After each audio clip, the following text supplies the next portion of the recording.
হারামজাদা, তোর আমি জুতা দিয়ে পিটাবো। হারামজাদা, তোর এত বড় সাহস, হ্যাঁ? আমার গায়ে তুই জুতা দিয়ে মারোস? এত তেজ দেখানো ভালো না, বুঝছস? চল, তোরে নিয়ে এখন বাঁশ ধারের পিছনে যায় একা দেখা খাই। চল হাত ছাড়, চল। হাত ছাড় করতে, চল। হাত ছাড়, হাত ছাড়। ভাবির হাত ছেড়ে দে, ছাড় কইতাছি, নাইলে কোদাল দিয়া পিড়ে তোর মাথা ফাড়া ফেলামু। চল। হারামজাদা, খুব নায়ক হয়ে গেছিল, হ্যাঁ?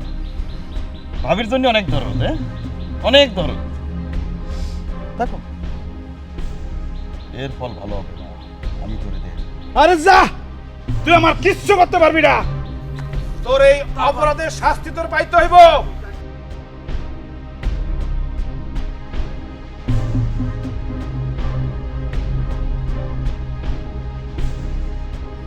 ভাবি, আপনি কোনো চিন্তা করেন না, এর বিচার হবেই। আমরা চেয়ারম্যানের কাছে বিচার দেব। চেয়ারম্যান যদি বিচার না করে তাহলে আল্লাহর কাছে বিচার দেব। আল্লাহ আমাকে বিচার করবো। চল